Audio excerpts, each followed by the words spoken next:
Eh bien salut tout le monde les amis, j'espère que vous allez bien, j'espère que vous êtes en forme. Aujourd'hui analyse pronostic du Grand Prix des Pays-Bas 2022. Cette vidéo va se dérouler en 3 parties, voilà comme d'habitude. Dans un premier temps je vais vous débriefer cette première séance d'essai libre du côté de Zandvoort. Dans une seconde partie on va voir ensemble les caractéristiques de ce circuit de Zandvoort. Et dans une troisième et dernière partie, eh bien je vais vous donner mon analyse et surtout mon pronostic. Et comme vous pouvez d'ores et déjà le voir à l'écran, je vous montre le tableau des pronostiqueurs. Ça commence franchement à se rapprocher entre certains. Et d'ailleurs félicitations à ceux qui ont trouvé Max Verstappen vainqueur en Belgique. C'était franchement pas facile à trouver, donc voilà, bien joué à vous. Et pour ceux qui n'ont jamais encore pronostiqué, eh bien vous pouvez le faire, voilà, vous pouvez essayer de remonter, ne vous inquiétez pas, la saison n'est pas encore terminée. En tout cas les amis, on est parti maintenant pour le débriefing de cette première séance.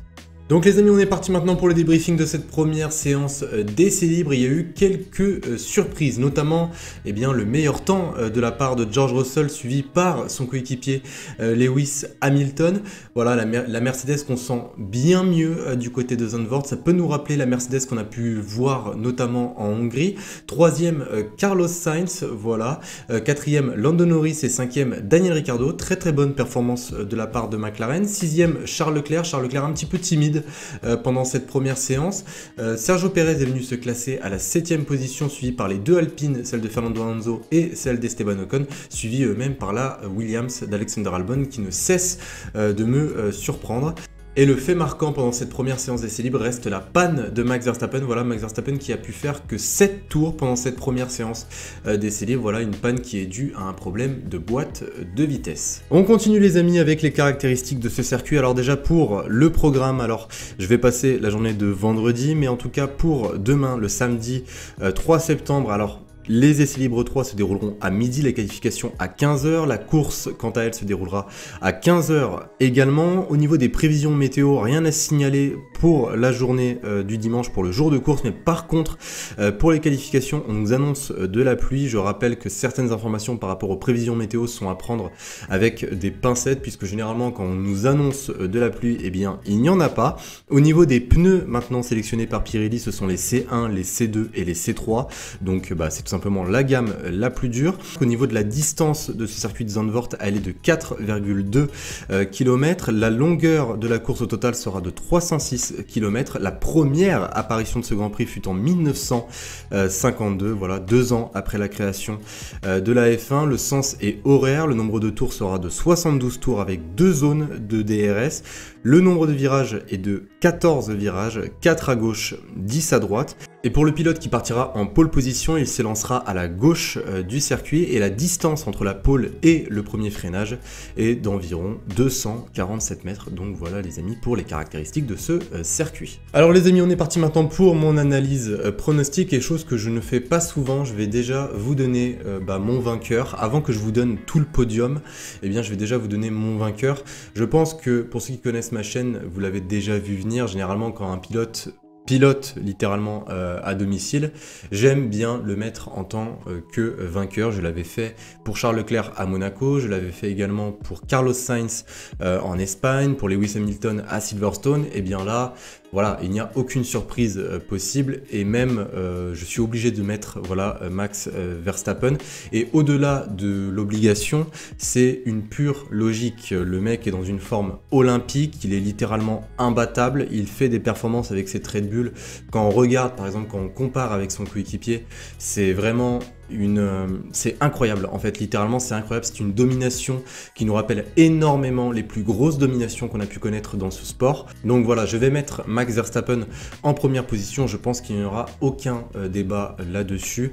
Personnellement, il peut y avoir des surprises, surtout à Zandvoort.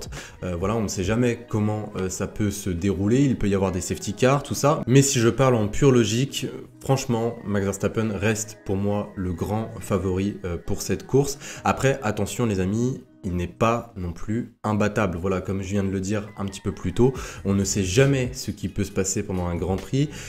Zandvoort est une piste extrêmement piégeuse pour les pilotes, et en plus les pilotes n'ont jamais piloté dessus avec les voitures d'aujourd'hui, avec cette nouvelle réglementation. Donc on va voir comment déjà ils vont s'en sortir par rapport à l'appui, puisque Zandvoort reste une piste où il faut énormément d'appui. Il ne faut pas forcément tout négliger seulement parce que c'est Max Verstappen et qu'il qu'il a littéralement humilié tout le monde la semaine dernière en Belgique. Et autre chose qui est très important également à prendre en compte, en Belgique, Red Bull était incroyable. À Zandvoort, je pense que ça sera quand même beaucoup plus serré, notamment avec Mercedes et Ferrari. Voilà, on a bien pu constater que Ferrari s'en sort beaucoup mieux quand c'est des pistes avec des virages lents, quand c'est des pistes très serrées. Mercedes également, on a pu le voir par exemple en Hongrie. Voilà, Mercedes, la pole position par exemple de George Russell en Hongrie.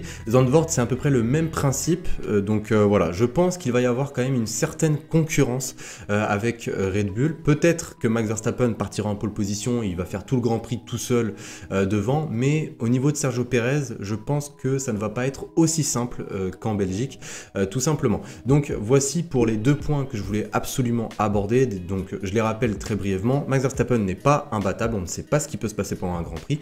Et seconde chose, Mercedes et Ferrari n'ont pas forcément dit leur dernier mot, et en plus il y a une seconde place au constructeur qui se joue, et même il y a une seconde place également au classement pilote entre Charles Leclerc et Sergio Pérez qui se joue également. Donc voilà, Max Verstappen, je vais le mettre en première position. En seconde position, je vais mettre, et ça peut paraître surprenant, voilà, je le dis, ça peut paraître surprenant, mais je vais mettre Carlos Sainz. Alors, Carlos Sainz, il a tendance à se faire un petit peu oublier, mais je trouve que ses performances aujourd'hui, en ce milieu de saison, sont vraiment à la hauteur d'un numéro 1 chez Ferrari. Je ne veux pas enterrer Leclerc, hein, voilà, je le dis, je ne veux pas enterrer Leclerc, mais voilà, Carlos Sainz, pour moi, c'est un pilote qui est vraiment trop sous-estimé en ce moment en Formule 1. Ça fait quand même, pendant quelques courses cette saison, il a vraiment montré qu'il pouvait avoir un certain leadership chez Ferrari. Alors attention, voilà, pour moi, personnellement, je pense que Charles Leclerc a plus de chances de terminer devant Carlos Sainz. S'ils ont tous les deux la même course et même la même stratégie, pour moi, Charles Leclerc finirait potentiellement devant. Mais on a bien pu constater que ces derniers temps, c'est un petit peu Carlos Sainz qui gère la Ferrari, qui gère la Scuderia. Donc voilà, ça ne me semble pas impossible qu'il aille chercher une deuxième position. Et en troisième position, je vais mettre Lewis Hamilton. Alors là, j'ai longuement hésité entre Lewis Hamilton et George Russell. Mais je me dis que Lewis Hamilton va vouloir quand même se rattraper par rapport au Grand Prix de Belgique. Il a perdu de très gros points là-bas. Donc voilà, généralement Lewis Hamilton, quand il connaît un coup dur, il revient 2 fois plus fort. Donc je pense qu'il peut essayer d'aller chercher un podium ce week-end. En tout cas, voilà les amis, concernant mon analyse pronostic, n'oubliez pas de me donner le vôtre dans les commentaires. Je rappelle mon pronostic, Max Verstappen premier, Carlos Sainz deuxième et Lewis Hamilton troisième. J'en ai presque oublié, mais hier c'était l'anniversaire de Carlos Sainz, donc on lui souhaite tous un bon anniversaire. Il est né le 1er septembre et je me souhaite à moi-même un bon anniversaire également, puisque je suis né le 2 septembre, un jour après lui. Coïncidence, je ne pense pas. Donc voilà les amis, cette vidéo est d'ores et déjà terminée. N'oubliez pas le petit like si vous avez aimé, de vous abonner si ce n'est pas déjà fait, et on se retrouve dimanche pour la vidéo débrief. Salut tout le monde!